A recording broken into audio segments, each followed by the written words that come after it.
அது வேற. இந்திய எதிர்ப்புன்னு ஏன் பராசக்தின்னு வந்துச்சு? சம்மந்தம் இருக்கா? சரி விட்டுருங்க. இந்தியை யார் திணித்தது? காங்கிரஸ் தான். யார் கூட இவங்க இப்போ இருக்காங்க? காங்கிரஸ் கூட தான் இருக்கிறாங்க. அப்புறம் என்ன நீங்கள் இந்தியை திணிக்கிறார்கள், இந்திக்கு எதிராக அது இதுன்னு. இப்போ இந்தியை திணிக்கிறாங்களா?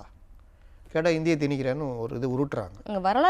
வரலாற்றை எடுத்து சொல்கிறாங்க சார். ஹிந்தி திணிச்சாங்க, நாங்கள் அதை எதிர்த்தோம் அப்படின்ற ஒரு வரலாறு இப்போ இருக்கிற தலைமுறை தெரிஞ்சுக்க வேண்டாம். இப்போ மும்மொழியில் ஆப்ஷனல் லாங்குவேஜ் வருது. இப்போ ஏன் எதிர்க்கிறீங்க? அன்னைக்கு அந்த படத்துலேயே 59 ஒரு முதலமைச்சரை காமிக்கிறாங்க. 59 இந்திய திணிச்ச முதலமைச்சர் யார்?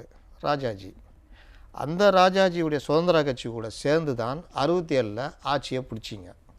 அவங்க உதவி இல்லைன்னா ஆட்சியை பிடிச்சிருக்க முடியாது. அவங்க 20 இடம் கிட்ட ஜெயித்தாங்க. அவங்கள வேறு ஏமாற்றிட்டீங்க. என்னது ஆட்சியில் பங்கு அதிகார பகிர்வுன்னு சொல்லி அப்போவே தனி மெஜாரிட்டி வந்து அதெல்லாம் கிடையாதுன்ட்டாங்க. ரொம்ப நாள் வருத்தம் அவருக்கு, ராஜாஜிக்கு.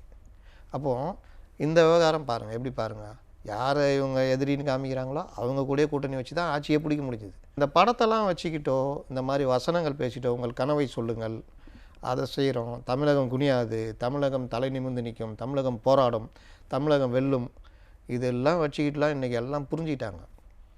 என்ன பிரச்சனை இதுக்குன்னா, ஒரு 5-6 டீம் வச்சுருக்காங்க, ஸ்ட்ராட்டஜி டீமு.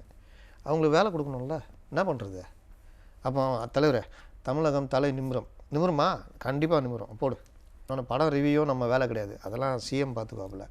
இன்றைக்கி கூட பார்த்து ரிவ்யூ போட்டாலும் போடலாம், வராதுன்றீங்க?